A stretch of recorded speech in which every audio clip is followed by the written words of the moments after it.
This conference will now be recorded. Okay, folks. So very good. So thank you for coming online this evening and making do with the best that we can as far as with the crazy weather out there tonight. So we are here doing remotely our lab. Like I said, next week we'll all have opportunity to be in the lab, and we'll be in two separate rooms. So we'll still have both groups on campus to be able to take test number 1 as well as work with the models. Okay. So I'm going to go over first the heart anatomy. Okay. And so what I'd like to do would be to just have you see this, folks. And I have posted this image, this Word document, and you'll see here that we have, as far as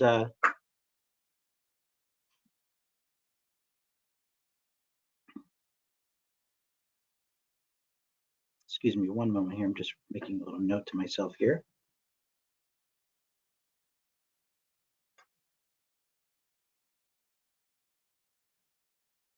Okay. So you see that you have all of this listing here. So these are the terms that you need to know and be able to identify. So let's take a look at your PowerPoint from the chapter. And if there's any other images that I need to show you, we will go over and review. But let's look at this image first here. So this is a part of the PowerPoint that it's already been posted. It's in Documents and Resources. And just what you're seeing here right off the bat, what I would like you to be able to view is the fact that we have here the base of the heart and the apex of the heart. Okay, so the apex is inferior, the base is superior, and it's opposite from the apex of the lungs are superior, the base of the lungs are what? Inferior. Okay, just so that you're being aware as far as when we're looking at the apex and the base of the lungs, opposite to the base and the apex for the heart. Okay? We would say the heart is located with its great vessels in the mediastinum. This is between the lungs, and going a little bit more into the left side than onto the right side as far as the apex is concerned on the left side of the heart. So you'll see here that we have structures that we're going to be talking about, these blood vessels, the vasculature, great vessels, as far as also structures on the outside of the heart. In particular, we're looking at here as far as the auricles. These auricles are the outward presentation of the atria of the heart. Okay? The atrium are the superior chambers, the ventricles are the inferior chambers. Okay? And you'll see here that this material of the auricles themselves of the atria of the heart looks kind of weird. It looks kind of almost like an ear type of a shape to it and such, and hence the term auricle. Okay? You'll see here that we have these blue vessels and these red vessels. So the blue vessels will carry deoxygenated blood from the tissues brought back to the heart on the right side of the heart, and the oxygenated blood will be carried via the vessels that you're seeing here in red to systemic circulation. So the blue will take blood to the pulmonic circulation of the lungs, and the red vessels will take blood to the systemic circulation throughout the whole body. So you'll see here that we have, as far as looking at this image here, so there's no labeling on it just yet, but you're seeing here that we have the blue and the red vessels. You'll see how we have cutaway view, so that we're actually looking at, if we were to a coronal view, right, we've removed the anterior portion of the heart, and so that we're seeing here the upper and lower chambers. We're seeing here the atria and the ventricles, and we're seeing here this interventricular septum.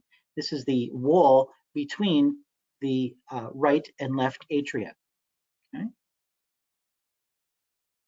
Now, as we're looking at this image here, so what I would like you to notice and see is that, so thinking about blood returning to the heart, okay?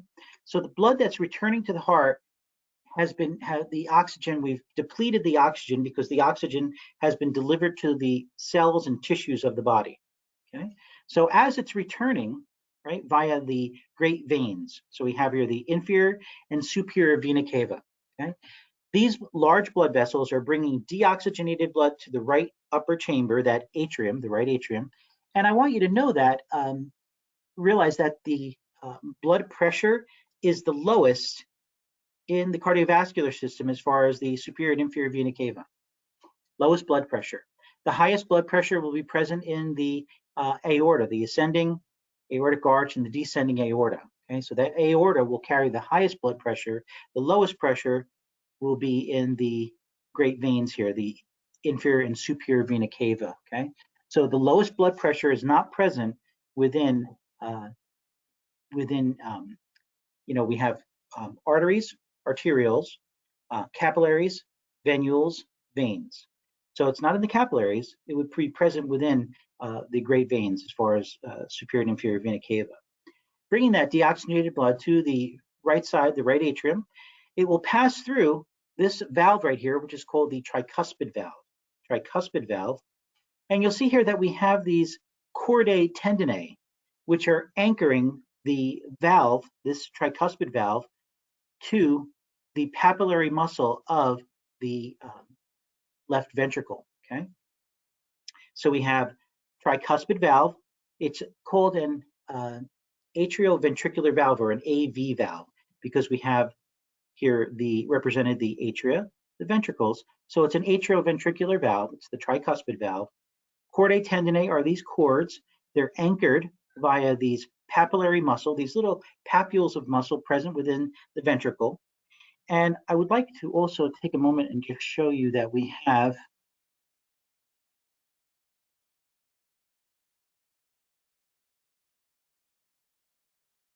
pectinate muscle. Here we go.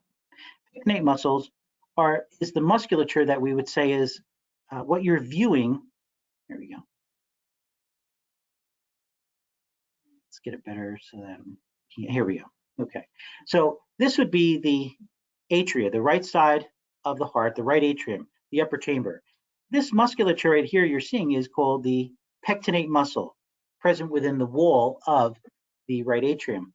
Okay, now the ventricles contain musculature that is the papillary muscle, as well as the trabeculae carnae.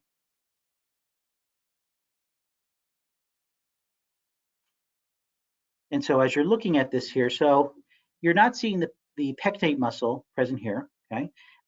But you are seeing the trabeculae carnae present within the ventricles. So the ventricles contain these papillary muscle. Let's make this a little bit bigger.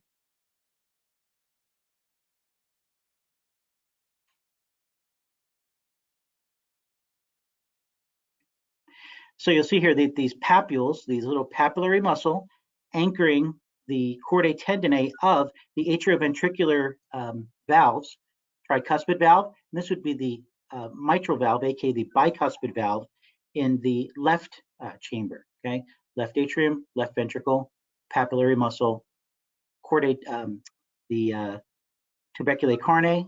Okay, and again, in the pectinate muscle would be present in the atria of the heart.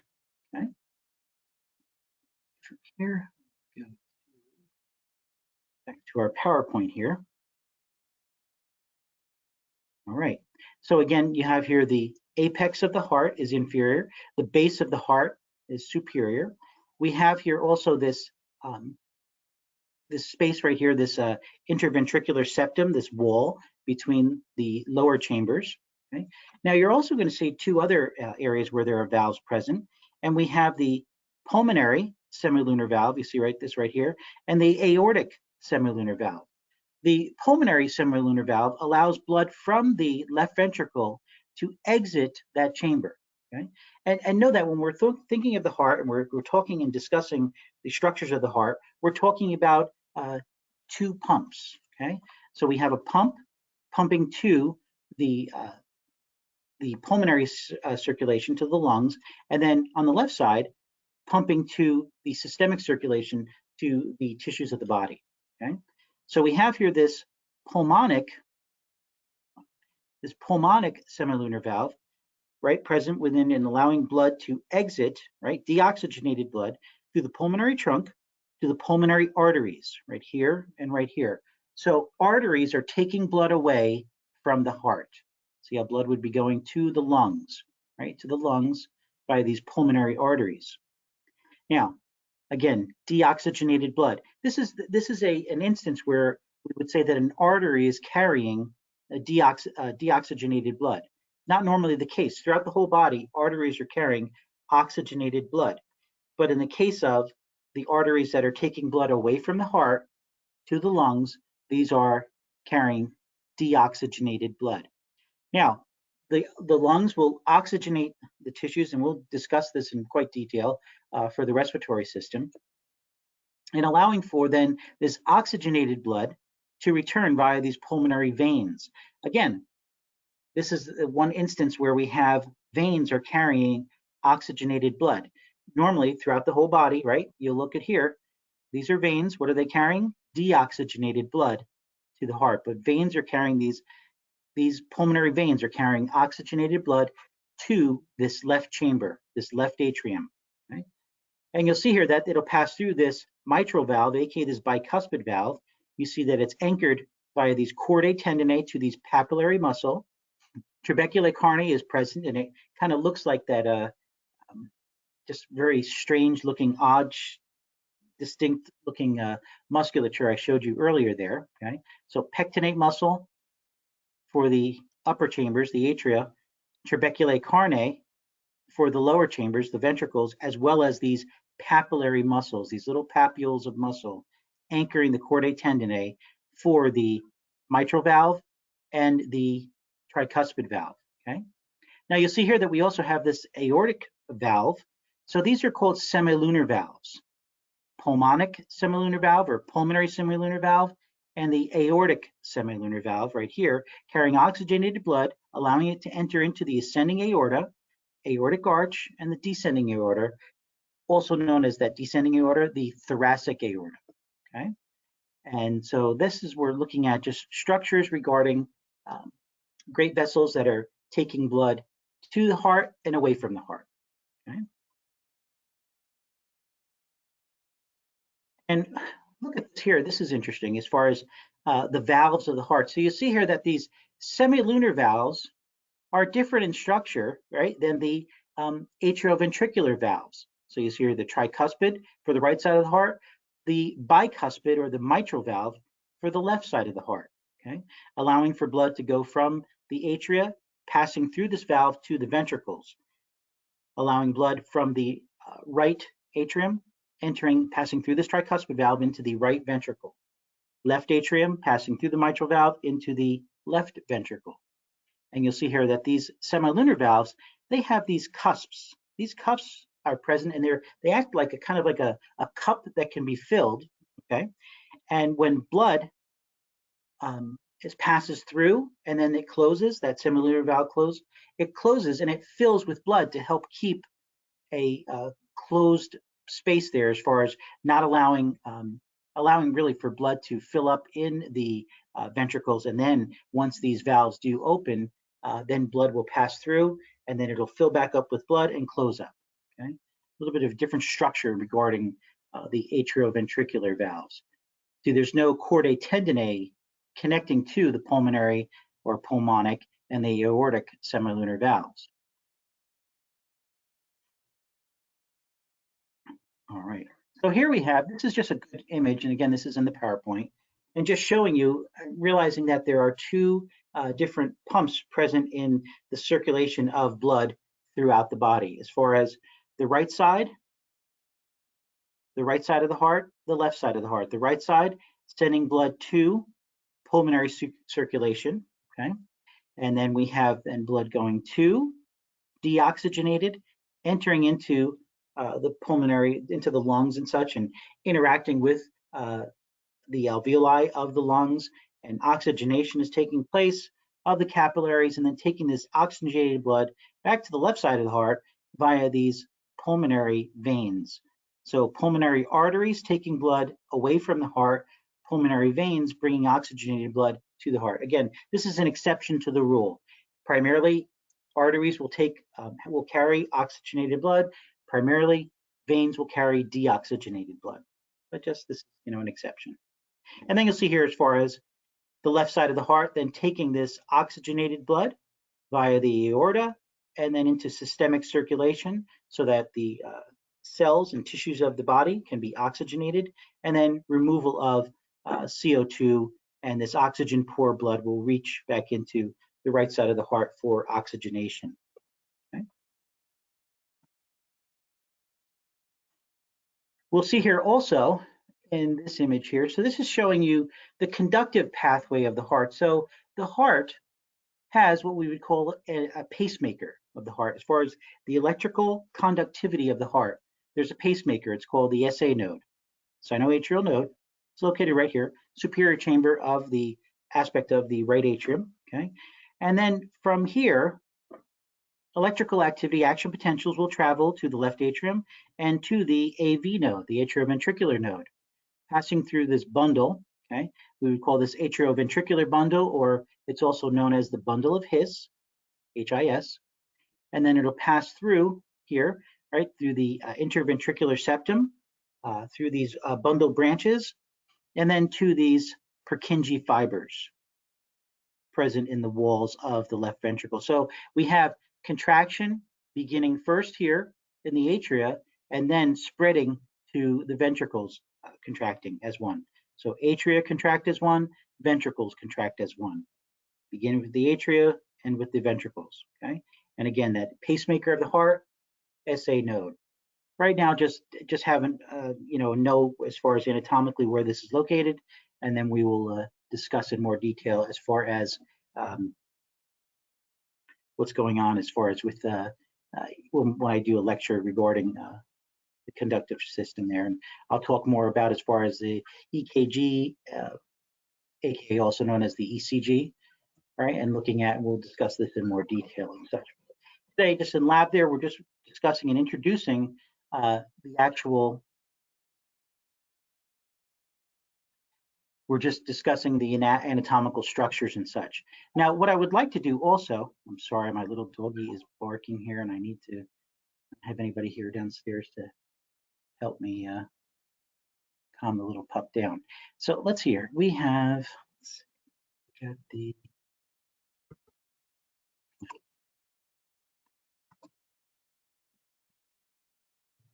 so the fossa ovalis is a remnant of fetal circulation. So the fossa ovalis will show you in this image right here. So let me make this image larger for you all.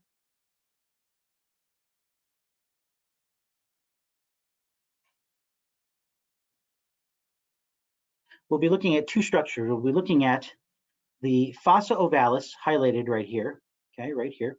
And also, I would like to show you this area right here, which is called the ligamentum arteriosum, okay?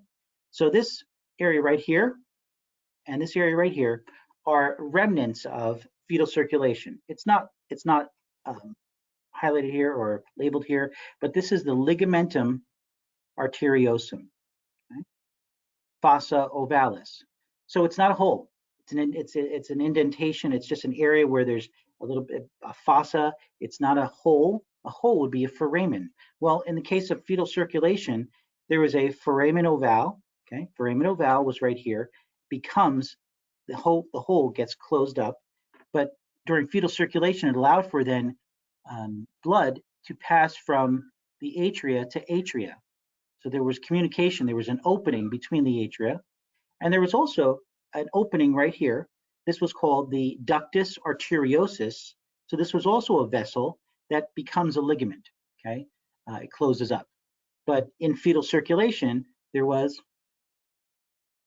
Sure, I can keep this. Yes, I'll make sure that this, because this is a nice image. You're right. I'll make sure, Norma, that this gets posted for you all. Okay, so you're welcome. So you'll see here, as far as fossa ovalis, ligamentum arteriosum, these are fetal circulation remnants.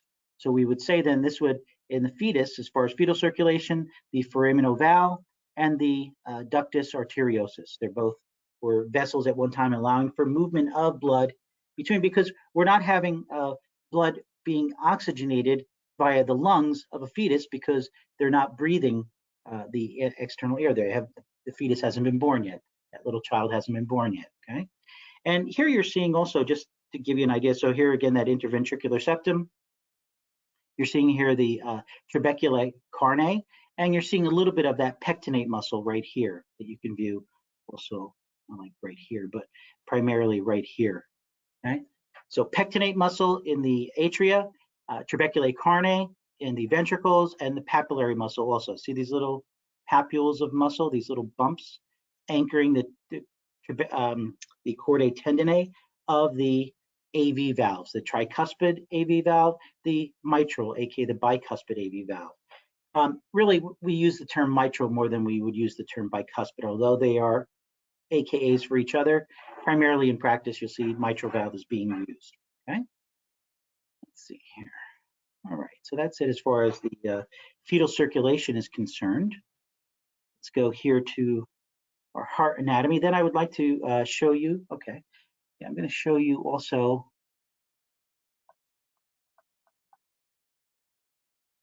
here we go, coronary circulation, and we'll look at the arteries, then we'll look at the veins, okay? So what you're seeing here is that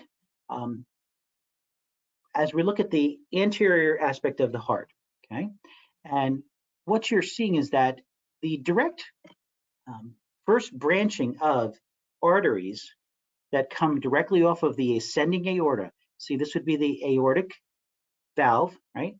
It's the aortic semilunar valve. Aortic valve, here's the aorta, the ascending aorta.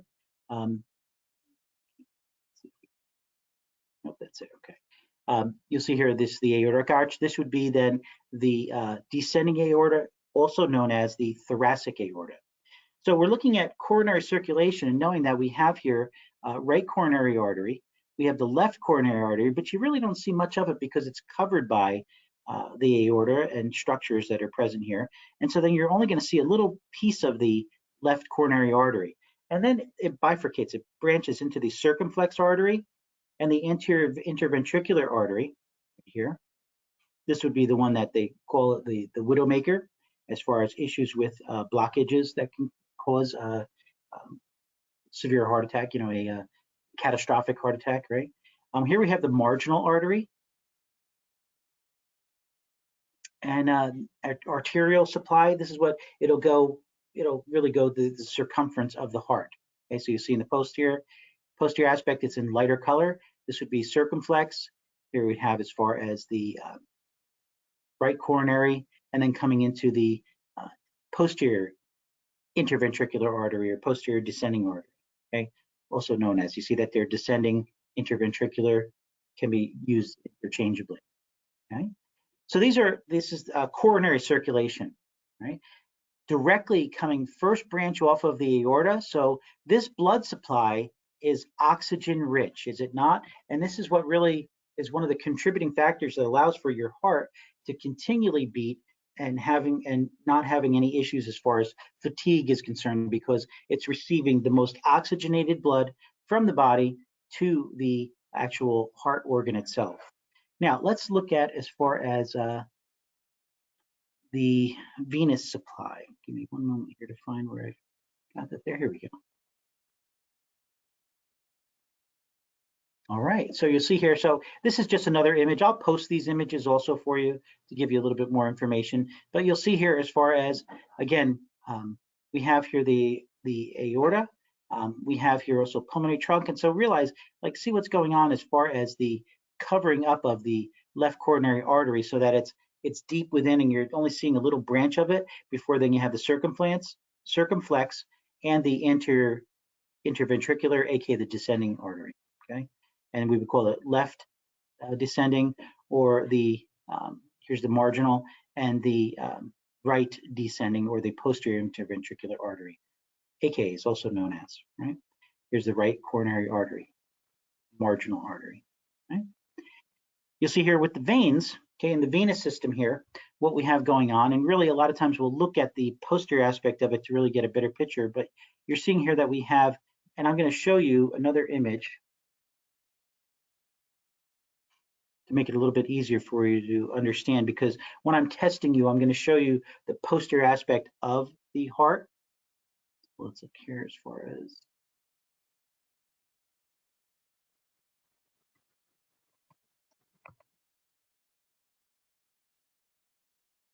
here we go. Yeah, right here. Okay, so let me take a look at this. I'll make it larger for you all.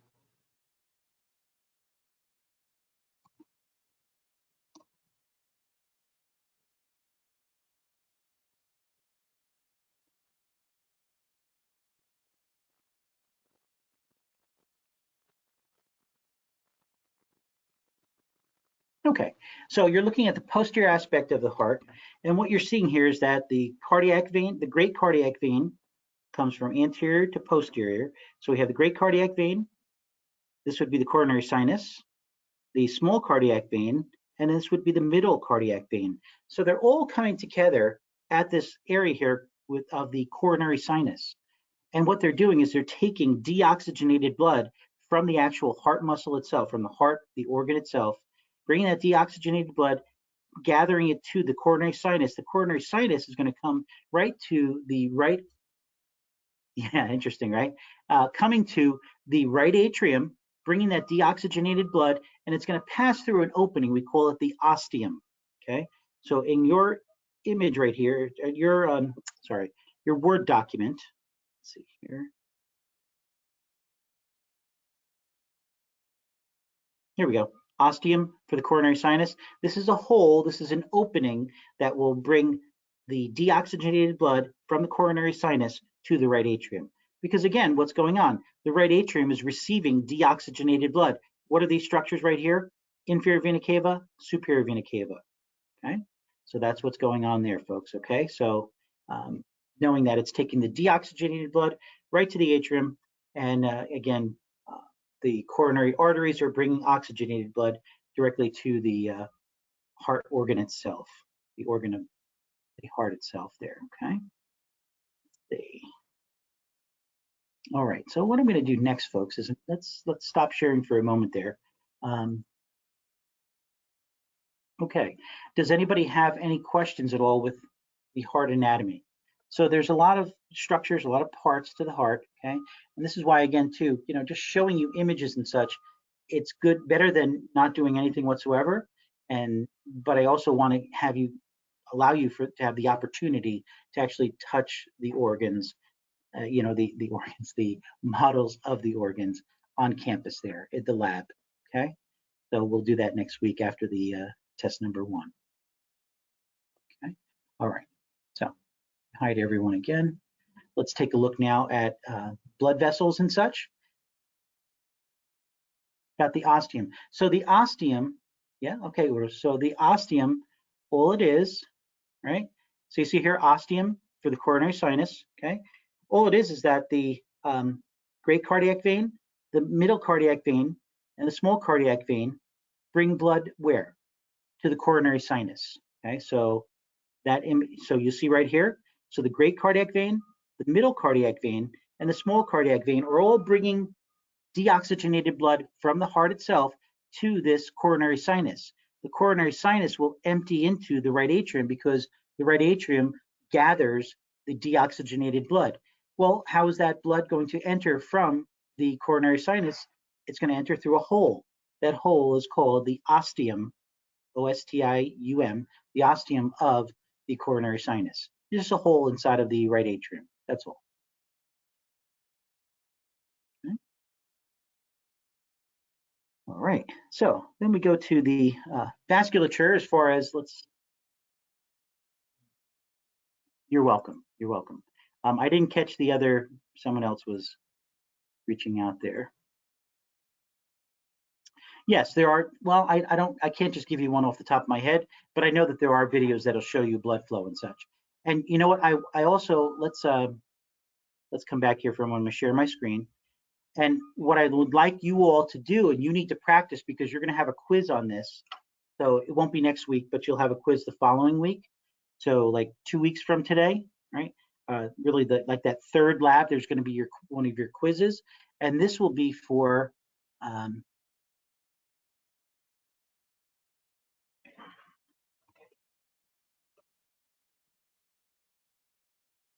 And I'm going to mention this in lecture on Wednesday, okay?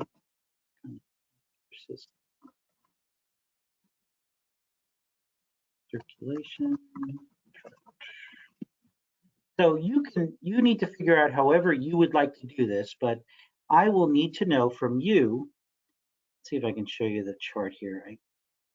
I forgot to look this up for you all. As far as the chart is concerned, you can create this chart however you would like. You can create a grid. You can create just a step-by-step. Here's like something what I'm looking for, okay? So you can do this as far as just go from the beginning to the end. But what I would like you to do is tell me, okay, so first we have deoxygenated blood being brought to the heart, right side of the heart via the inferior and superior vena cava, goes to the right atrium, passes through the tricuspid valve, enters into the right ventricle, passes through the pulmonic semilunar valve, through the pulmonary trunk, out of the pulmonary arteries to pulmonic circulation in the lungs, enters back into the heart via the pulmonary veins into the left side of the heart in the left atrium, passes through the mitral valve, aka the bicuspid valve, enters into the left ventricle, passes through the aortic semilunar valve, right? Passes up through the ascending aorta, aortic arch, and then into the descending aorta, aka the thoracic aorta. And then in between there, you'll also have what takes place as far as coronary circulation is concerned, because then you're going to have a branch off coming from the atrium, the ascending aorta, branching off into the right and left coronary arteries, right? And then going to then medical assisting helps you. Yeah, good, very good, Jen. Yeah, that's exactly right. We want you to be able to go from step by step, location from location, to all the whole systemic, to the cardiac circulation, and including the coronary circulation, and then taking deoxygenated blood from the veins to the coronary sinus to the right atrium. Okay? So you'll have to like plot this out. You can write this out. I know that I had found something very similar to this that I can show you of how you can do this, but just step by step, you need to be able to, with a blank piece of paper, you'll have to tell me all that information that I just gave you here now, right? So that'll be a quiz for you all, right? And that'll be a quiz that I'll require both sections for the lab, okay? So let's see here, let's minimize it for here. We're going to now continue on as far as looking at vasculature, and we'll look at the muscular head first. So let me find my image here of the muscular head. There we go. So this image here will be of the arteries of the cervical and so the head and the cervical region here. What you're looking at here, folks, is that we have here this area right here. So this would be the common carotid artery. See this branching off here? The common carotid artery. This would be the subclavian artery, okay? Common carotid artery. And we have then branches which would go external carotid, internal carotid. So this internal carotid, you'll see it in the lab. It's kind of hard to show you on this image, but this is, I'm just trying to give you what I'm expecting of you to know, and you'll see it in the models in the lab next time that we're in class. I'll show them to you, okay? You'll see here as far as the facial artery, you'll see as far as the temporal artery, you'll see the maxillary artery, okay? We have here the vertebral artery. And so that's as far as cervical and head region, those arteries that you'll need to be able to know. I'm not asking that you know many, right? So now you'll see here as far as then the venous supply, okay? So as far as the veins are concerned of the head and neck,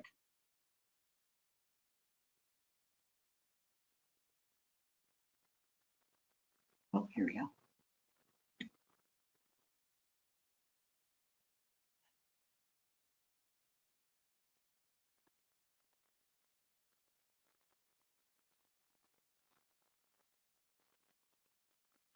Here we go, very good, okay.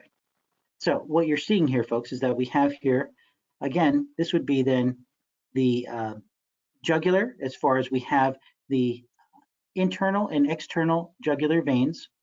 And you'll see here as far as subclavian vein right here. What other structures as far as for concerned? Yeah, so you'll see external and internal jugular vein, subclavian vein. That's all that I require of you as far as, because we're limited to the structures that we're able to see in the lab, okay, as far as identification wise. Let's look at the upper and lower extremity and the torso as far as vasculature that will be expected of you to know. Okay. Let's go to the upper extremity first here.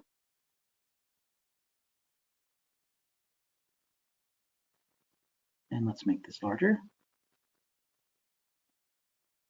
Okay, very good. So we have here, so here you see the common carotid arteries, and they will branch off into the external and internal carotids. You see here we have the subclavian arteries right here and right here. And then you'll see this area right here. So this would be your shoulder. And so if we're looking at the area of the armpit, this would be the axilla. So the axillary artery would be right here for the shoulder, okay? And then we have here the brachial artery. And this brachial artery here will then branch and we'll have the radial, the thumb side, number 1, radial artery, and the ulnar arteries, okay? So radial and ulnar arteries, as well as the brachial artery for the upper extremity. Okay? As far as the upper extremity and the veins are concerned, let's find our image here. Lower. Why am I not? Know that I saved them here. Oh, here we go, right there. Good. All right, so moment here to load. There we go. And we'll increase the size a bit. All right, so the now this would be venous supply. Okay, so we've got the subclavian vein. Now what's going to happen is a little bit different as far as we have here axillary vein. This is called the basilic vein. We have here the cephalic vein, and then here you have the median cubital vein. Okay, and then we'll have the actual. These are the only ones you'll have to identify as far as the axillary, subclavian, axillary veins, basilic vein, median cubital vein, and the cephalic vein as far as the upper extremity is concerned. And again, too limited by what we have to be able to view as far as our structures are concerned on the models. Okay, so you'll see here, basilic, cephalic, median cubital veins, axillary, brachial, radial, and ulnar arteries, upper extremity. As far as in lower extremity, we're looking at the common iliacs, internal and external iliacs, as far as also the femoral artery and vein. And then we'll look at those structures right now. Minimize this. All right, I'm going to close out some of these so that I'm not looking at my computer. I'm slowing it down.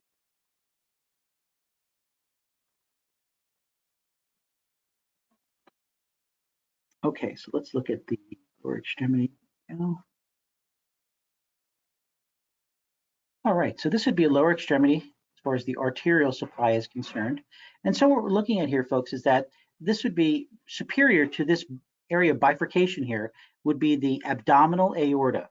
The abdominal aorta branches into the common iliac arteries, Then the common iliacs bifurcate into the internal, excuse me, one moment, please.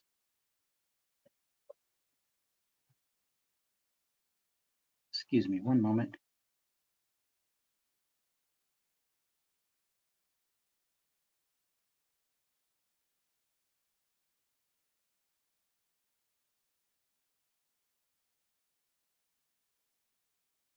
Okay, let me share my screen with you all again.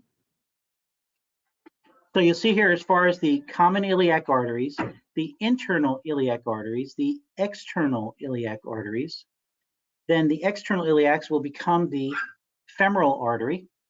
Here's the femoral arteries. And then we have on the posterior aspect of the knee, which would be the popliteal artery right here, posterior knee. And then as we look at the distal portion of the lower legs, we have here anterior tibial, posterior tibial, and then the peroneal artery we're seeing here. You're not going to identify that in the lab. I just need you to know. And the peroneal would be more in the lateral aspect of the lower leg. You're looking at posterior tibial and the anterior tibial. Oh, sorry, I missed. I'll come back in a moment there. I apologize. I missed your question there. I'll come back. So you'll see here as far as, again, common iliacs, internal, external iliacs, femoral, popliteal, anterior, posterior tibial arteries. Okay. Let's look at the lower extremity. Okay. Now, as far as the veins are concerned, okay. So when when there's bypass surgery is done, we're using the venous structures, the veins that are pulled and removed from the extremities, the lower extremity, in order to work with as far as the bypass surgery is concerned. So you'll see here as far as common iliac, internal iliac, external iliacs, right? Then we have here the femoral, and then the femoral, you'll see here, here's femoral, more medial, more medial and deep. And then we have here as far as the great saphenous comes really, sorry, my hand wasn't steady there. Great saphenous vein right here. And then we're also looking at as far as the small saphenous on the lateral aspect. So great saphenous vein, femoral vein, small saphenous vein, lateral, and the lower portion of your lower leg there. Okay.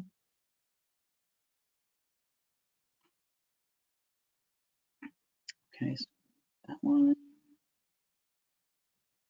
All right, so there I've showed you these vessels of the lower extremity, again, limited by what we're seeing in the lab itself as far as the vasculature that we can see on the models. Now you'll see here as far as the torso is concerned, let me show you, take you to the area here where we can see these vessels and where they're located. Okay, so here's a model, and what we're seeing, and let me show you also this one here first, and then we'll go to that one. Okay, so on this image right here, what you're seeing here, folks, is that we have the celiac trunk. You'll be able to see this in the lab. You'll see that the superior mesenteric is cut right here.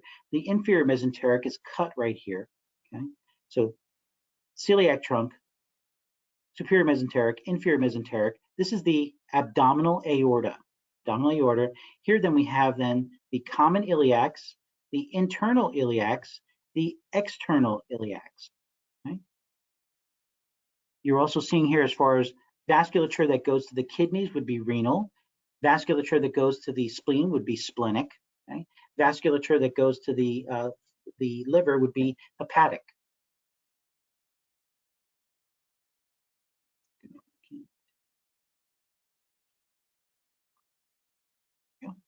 Okay, so you'll see here as far as, here we have the spleen, here we have the adrenal glands, kidneys, right? So we have here as far as we're having superior mesenteric, inferior mesenteric. This would be the celiac trunk, okay? Here would be the abdominal aorta. Here's the inferior vena cava, right? So we have common iliacs. We have, here's the internal iliac, right? And then where we have the external iliac for artery and vein, okay? You're also seeing here as far as these are the ureters that are taking urine to the urinary bladder, the ureters, urinary bladder.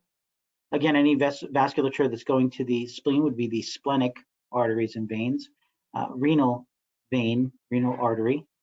Okay. And let's see, what's here? Yeah, and I mentioned to you regarding the hepatic artery and vein and such. And the portal vein I'll show you also in the lab. Okay. All right, so that's it as far as the vasculature is concerned. I would like to also share with you one more aspect that you'll need to review, and this will be this will be the after your practical exam. I'm going to give you a quiz on this structure here as far as the blood vessels and the vasculature that is feeding the brain. Okay, so give me one moment and just see if I should have it posted in.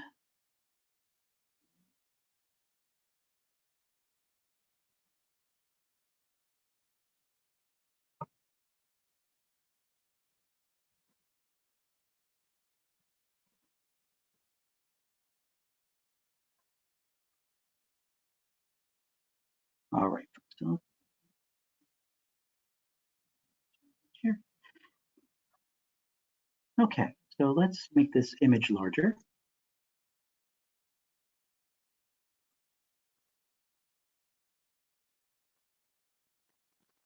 All right, so I'm going to make it larger for you all.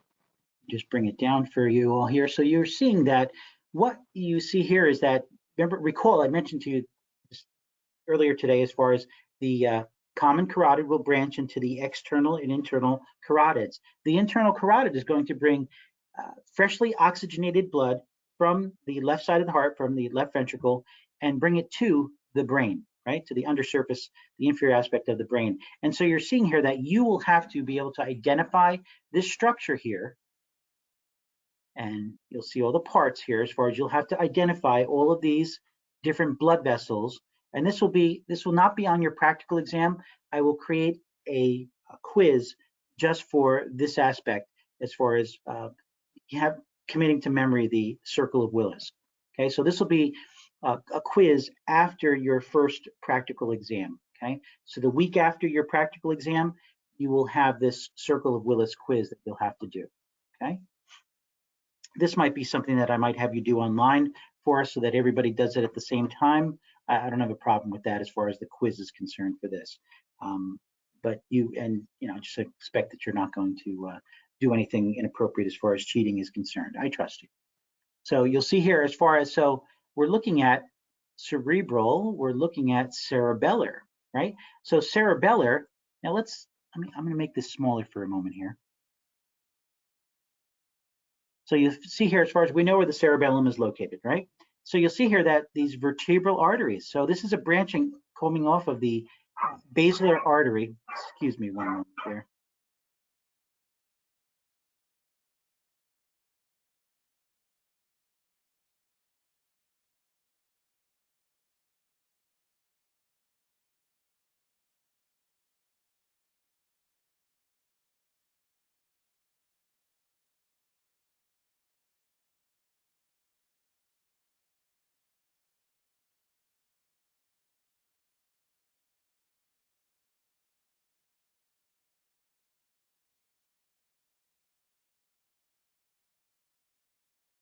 Back.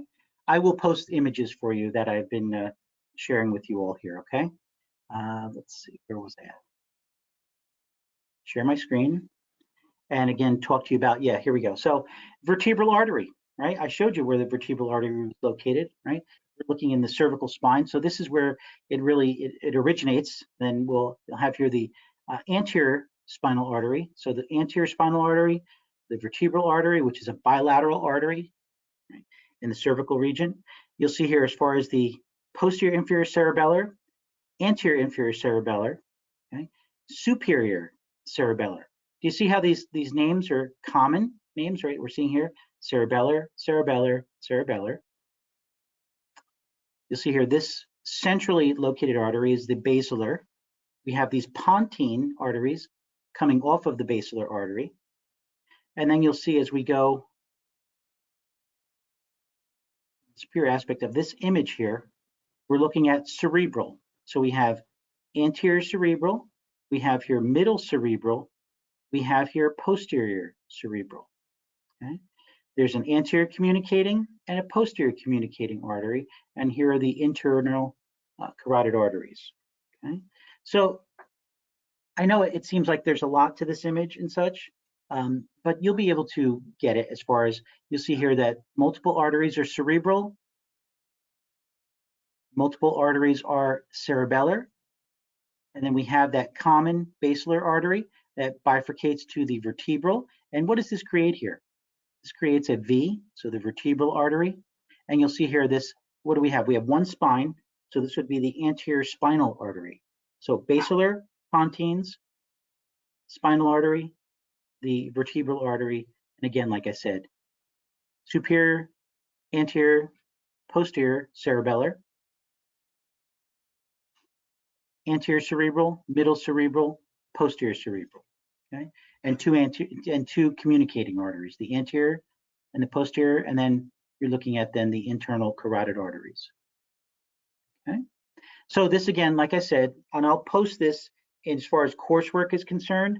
I'll give you where you'll need to just be able to see it as far as that you have to commit this to memory, and this will be a quiz that will be the week after lab practical number 1.